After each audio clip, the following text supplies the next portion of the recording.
Hey, what's good, you guys? It's your girl, Marilyn E., and I'm back with episode 3 of the Sis I Get It podcast. So as y'all saw in the thumbnail, the topic of this video is narcissists love desperate women. And they really do. They really do. Now, if you know narcissists at all, you know that they're going to love anybody who is going to serve as good narcissistic supply for them. You know what I'm saying? Anybody that's going to validate them, make them feel better about how crappy they truly feel on the inside, whether it's material stuff, a person. For men, it could be a whole bunch of women. For female narcissists, it could be a whole bunch of men, or whatever the case. They live for y'all. But when it comes to women who are desperate for love, y'all are definitely easier targets for them. And I'm going to give y'all a couple of reasons why. For one, you're easier to manipulate than the average woman. You are so much more easy to manipulate than the average woman. You know what I'm saying?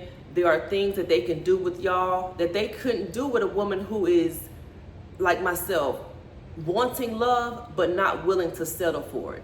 You know what I'm saying? If you're easy to manipulate, they are here for that. You know? Especially a lot of times when you are in that place of being desperate for love, your guard is down. Your guard is not up. So there may be things that you would typically catch or see or, not let slide, that when you're desperate, okay, your guard is down. Oh, I mean, you saw it, but you gon', oh, it's okay. Well, he didn't mean that. You know what I'm saying? And even when it comes to your boundaries, you know you had boundaries before you met this man, but because you're so ready for love, because your heart is just so open and just like, oh my gosh, like you just gotta have somebody. It's like you ease up on the boundaries and you make them not as big of a deal than you typically would. You see what I'm saying?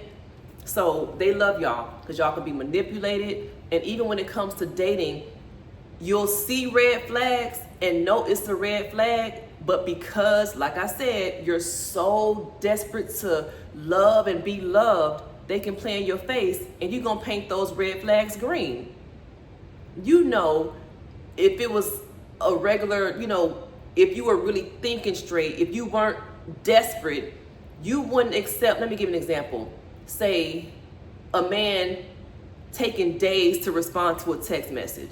I don't care what anybody says. Now, granted, we ain't got to be talking all day, every day. You text me every 5 minutes because, baby, we got lives and we got stuff to do.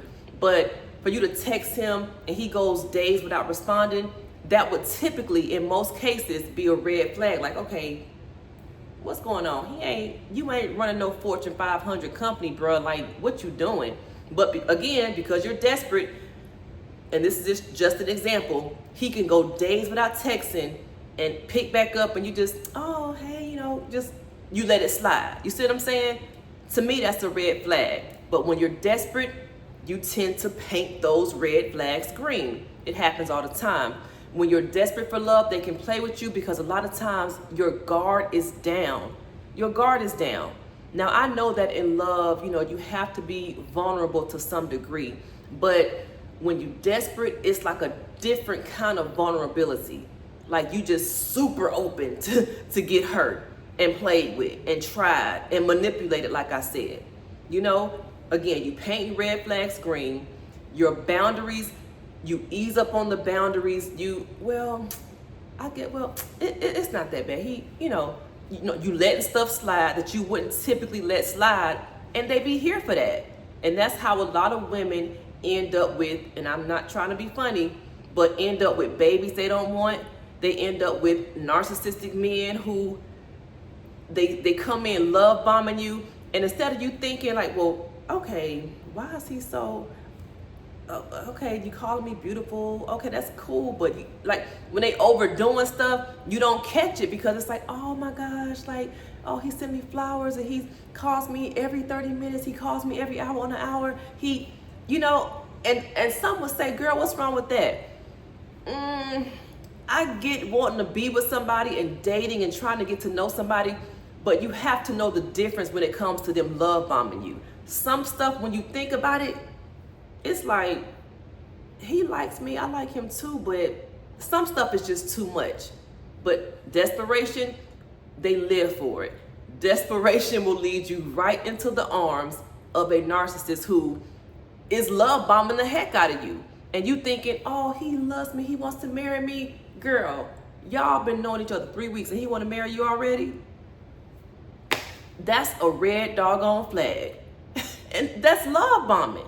These men, it's like with narcissists, like I'm discerning, okay? I'm very intuitive, I'm very discerning, but narcissists are discerning and intuitive as well. But the difference is with them, it's more like a demonic discernment, if that makes sense.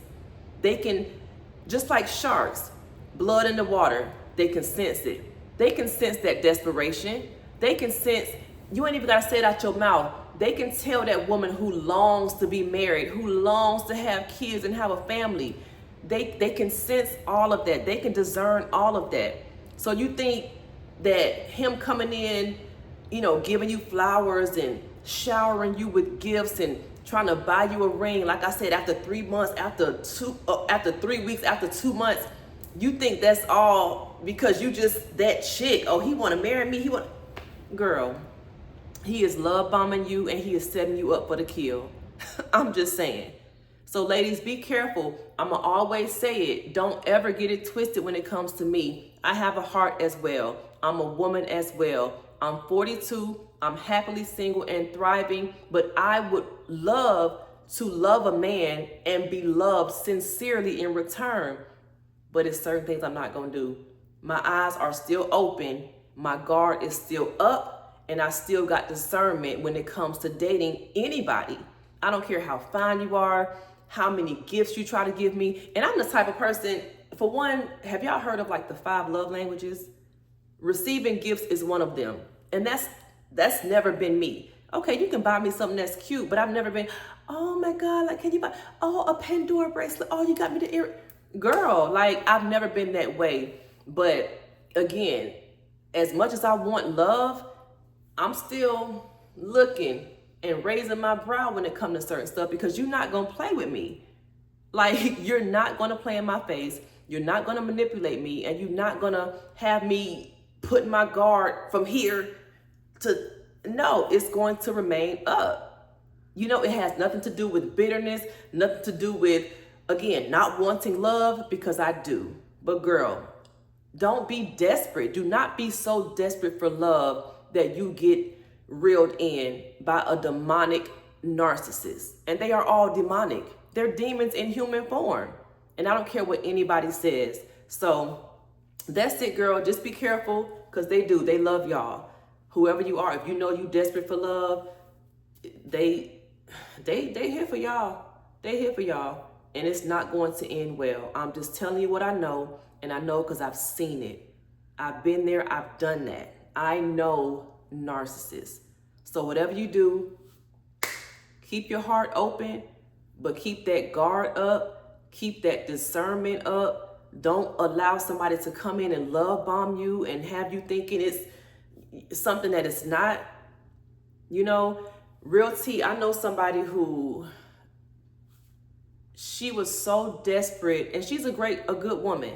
She was so desperate to get married, swore up and down that God told, and I'm not saying he didn't, but swore up and down, oh, God told me I was a wife and blah, blah, blah. And that's cool, girl. That's cute. That's fine and doggone dandy. But ended up meeting getting reconnected with somebody she knew, I guess, from high school or middle school or whatever it was. The man came in within 2 months.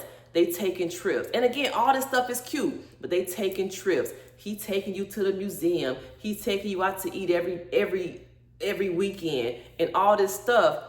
And it's like you not seeing, because, okay, God told me I was a wife, but did he tell you that you were his wife though? You can't, how can you tell the difference if you just so blind to what, you know what I'm saying? You so blinded by what he's giving you, the gifts, and not to mention at the time she was struggling. And this is not me throwing shade or anything, but this is real. She was struggling. She had her son. They had just gotten evicted. It was a lot going on. So I believe the devil sent him at the right time to manipulate her into thinking he was the one. But because that guard was not up, because that discernment was down, she got played. Ended up having a baby. I mean, I know they say children are a blessing, but you got to be careful who you have kids with. Like real tea. Having a baby, got married within not even a year, and now they divorced. He was a narcissist. Like, I could see on videos and pictures, okay, this man ain't right. But can't nobody tell you nothing when you in that space. When he took me, oh my God, ooh, my man, my fiance, ooh, all on TikTok, my fiance this, my fiance that. And within a year, y'all divorced, and now you stuck with a baby that he probably not helping you take care of. Come on, it's not worth it. Even if y'all watch Real Housewives of Atlanta, another example of how narcissists love desperate women. I love Kenya Moore. That's one of my favorite housewives, even though she ain't on it no more. But do y'all remember, I can't remember what season it was, but how she was just so desperate for love. Okay, I get it. Her mom abandoned her. A piece of her just felt empty and broken. I get it. So here come Mark. You know this man for 3-4 months, and now y'all married. He love bombing you. Y'all going to get married in St. Lucia, wherever it was. He giving you that thing and putting it down or whatever. Gave you a baby, which she wanted a baby. That's great for her. She always wanted a child. Gave you the baby, and within a year, not even 2 years, he's showing you stuff that like, oh my, who is this guy? Even when she was talking to Cynthia and Candy, like he says stuff, he argues with me about stuff, and y'all had to see, y'all, if you know, I love the housewives. Like, even how she would not dumb herself down, but y'all know how she was with the other girl. She was very opinionated. She'll say what she had to say. But with Mark, it was like, okay, babe. Oh, okay. You know what I'm saying? Girl, only to find out that this man was a demon in disguise. So I'm just saying, ladies, I ain't gonna make this video too long, but do not get caught up. Don't let your desperation lead you into the arms of a narcissist. It is not what you want. I promise it's not what you want. Either way, y'all, that's it. Don't get played. Don't get tried. Keep your guard up. It's okay to want love, but make sure that brain is still operating. You know what I'm saying? Don't be silly, girl. Either way, that's it for now. I will catch y'all in episode 4. Peace out.